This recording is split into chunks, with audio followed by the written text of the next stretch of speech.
Hello বন্ধুরা, আজ আমি তোমাদের জন্য এমন একটি গল্প নিয়ে এসেছি যে শুনলে তোমাদের দাঁড়িয়ে যাবে। বন্ধুরা, আজকের গল্পটি অনেক ইন্টারেস্টিং হতে যাচ্ছে, তাই হাতের কাছে টিস্যু নিয়ে কানে হেডফোন পরে বসে পড়ে যান। বিয়ের কিছুদিন পরেই আমার স্বামী মারা যায়, তাই বাবার বাড়িতে ফিরে আসতে হয়েছিল। আমার মা নেই, অনেক বছর আগেই মা চলে গিয়েছিল। তারপর থেকে আমি বাবার সাথে থাকি। আমিই সব কাজ করি, ঘরের রান্না থেকে শুরু করে সবকিছু আমাকেই সামলাতে হয়। আমার বাবা খুব সাদাসিধে মানুষ, তার বন্ধুদের সাথেই সময় কাটাতে ভালোবাসেন। একদিন দুপুরে বাবা বলল তার এক খুব কাছের বন্ধু আসবে আমাদের বাসায়। তিনি নাকি অনেক দিন পর আসছেন এবং রাতে আমাদের সাথেই থাকবেন। আমি কিছু বললাম না, শুধু ভাবছিলাম আমাকে কতটা ব্যস্ত থাকতে হবে রান্নাবান্নার সব আয়োজন নিয়ে। আমার প্রাণের বন্ধুরা, পুরো গল্পটি শুনলে তোমাদের দাঁড়িয়ে যাবে, তাই গল্পটি শোনার আগে আমার একটি অনুরোধ, অবশ্যই এই ভিডিওতে একটি লাইক দিয়ে চ্যানেলটি সাবস্ক্রাইব করে দাও। বিকেলটা কেটে গেল কাজ করতে করতে। বাজার থেকে জিনিস আনতে হলো। আমি রান্নাঘরে ব্যস্ত হয়ে পড়লাম। মাছ, মাংস, ভাত, তরকারি সব রেঁধে ফেললাম। বাবা তার বন্ধু খাওয়া শেষ করে অনেক খুশি হল। আমি চুপচাপ তাদের দিকে তাকিয়ে শুধু হাসলাম। খাওয়া দাওয়া শেষে আমি তাদের ঘুমানোর জন্য বিছানা করে দিলাম। তারা শুয়ে গেল। আমি আমার ছোট্ট ঘরে চলে এলাম। সারাদিনের ক্লান্তি শরীরে ছিল।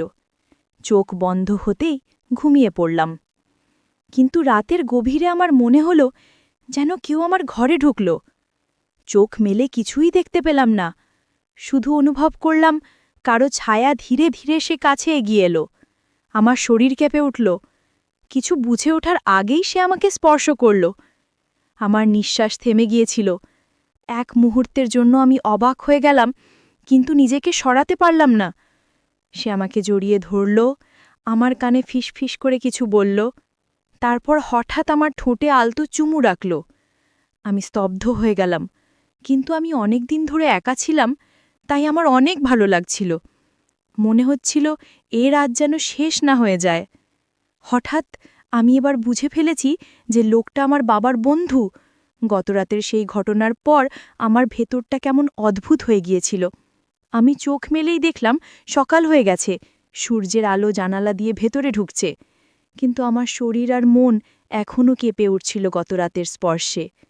আমি বিছানা ছেড়ে উঠলাম, কাজে মন দিতে চেষ্টা করলাম, কিন্তু বারবার মনে হচ্ছিল সেই মুহূর্তটা আবারও ঘটছে। আমার ঠোঁটে যেন এখনও তার চুমুর উষ্ণতা লেগে আছে। আমি রান্নাঘরে ব্যস্ত ছিলাম। এমন সময় বাবার বন্ধু এসে দাঁড়ালো দরজার পাশে, চোখে এক অদ্ভুত হাসি। আমি কিছু বলতে পারছিলাম না, মনে হচ্ছিল বুকের ভেতর সব কথা আটকে গেছে। সে ধীরে ধীরে এগিয়ে এলো, আমাকে বলল কাল রাতের জন্য ভয় পেতে না। সে শুধু আমার একাকিত্ব বুঝতে পেরেছিল। তার কথা শুনে আমার চোখে পানি চলে এলো। আমি কাঁপা গলায় বললাম, আমি অনেক দিন ধরে একা ছিলাম। সে আমার হাত ধরে ফেলল। আমি আর হাত সরাতে পারলাম না। তার চোখের দিকে তাকিয়ে থাকতেই বুকটা কেমন উষ্ণ হয়ে উঠল।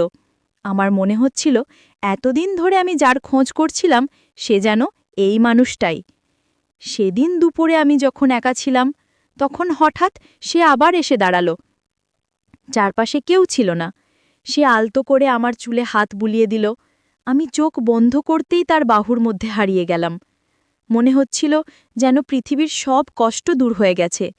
আমরা চুপচাপ দাঁড়িয়েছিলাম, কথা ছিল না, তবু হৃদয়ের ভেতর দিয়ে কথা চলছিল। সে আমার কপালে চুমু দিল। আমি চোখ নামিয়ে ফেললাম, কিন্তু ভেতরে এক অদ্ভুত সুখ কাজ করছিল। বিকেলের পর আমরা একসাথে বসে গল্প করলাম। আমরা দুজনেই হাসছিলাম। অনেক সহজ কথাও তখন খুব মিষ্টি মনে হচ্ছিল। আমি টের পেলাম আমাদের মাঝে এক অদৃশ্য টান তৈরি হয়েছে, যেটা আমি আগে কখনো অনুভব করিনি। রাত হলে সবাই ঘুমিয়ে পড়ল, কিন্তু আমার চোখে ঘুম আসছিল না। আমি বিছানায় শুয়ে শুধু ভাবছিলাম, সে কি আবার আসবে আমার কাছে, নাকি কাল রাতটাই ছিল একবারের মতো। হঠাৎ দরজা হালকা শব্দ করে খুলল। আমি চমকে তাকালাম। সে দাঁড়িয়ে আছে দরজায়। আমার চোখে চোখ রাখতেই সব প্রশ্নের উত্তর পাওয়া গেল। সে ধীরে ধীরে আমার কাছে এলো, আমার হাত ধরল। আমি নিজেকে সরাতে পারলাম না।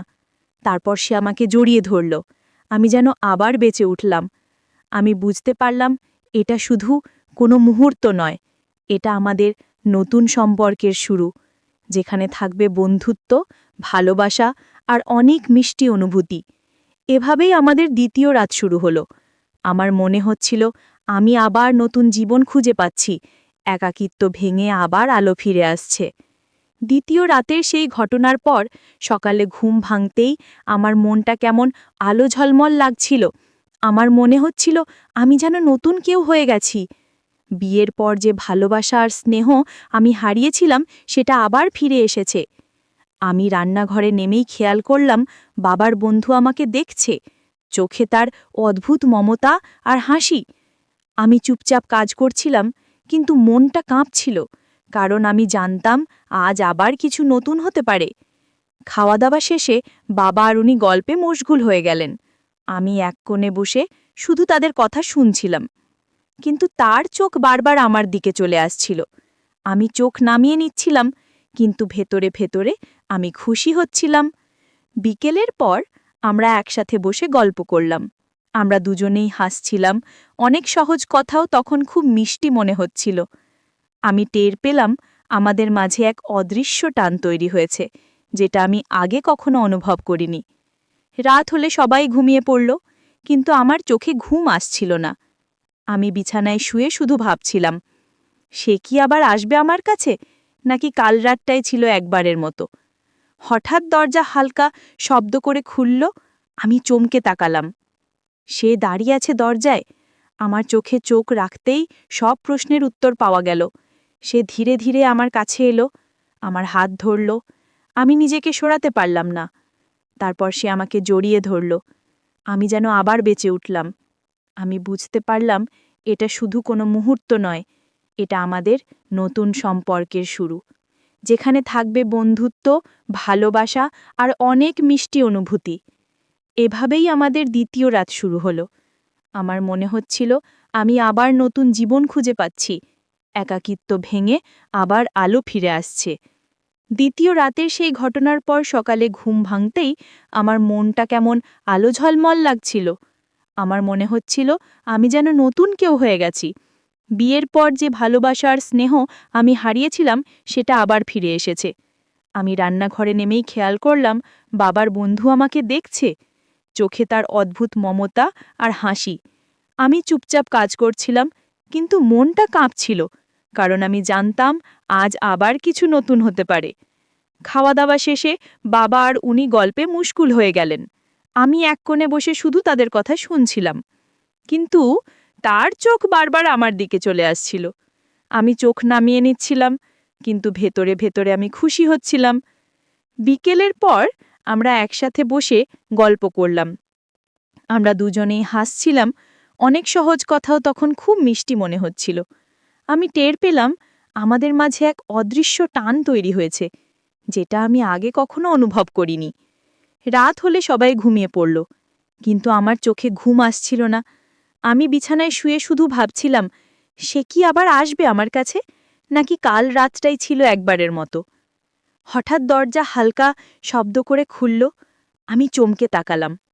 সে দাঁড়িয়ে আছে দরজায়। আমার চোখে চোখ রাখতেই সব প্রশ্নের উত্তর পাওয়া গেল। সে ধীরে ধীরে আমার কাছে এলো, আমার হাত ধরল। আমি নিজেকে সরাতে পারলাম না। তারপর সে আমাকে জড়িয়ে ধরল। আমি যেন আবার বেঁচে উঠলাম। আমি বুঝতে পারলাম এটা শুধু কোনো মুহূর্ত নয়, এটা আমাদের নতুন সম্পর্কের শুরু, যেখানে থাকবে বন্ধুত্ব, ভালোবাসা আর অনেক মিষ্টি অনুভূতি। এভাবেই আমাদের দ্বিতীয় রাত শুরু হলো। আমার মনে হচ্ছিল আমি আবার নতুন জীবন খুঁজে পাচ্ছি, একাকিত্ব ভেঙে আবার আলো ফিরে আসছে। তো বন্ধুরা, আজকের গল্পটি এই পর্যন্তই। গল্পটি তোমাদের কেমন লাগলো অবশ্যই কমেন্ট করে জানাবে, এবং এরকম আরও মজার ও ইন্টারেস্টিং ভিডিও পেতে এখনই আমাদের চ্যানেলটি সাবস্ক্রাইব করে পাশে থাকা বেল আইকনটিতে ক্লিক করুন। ধন্যবাদ।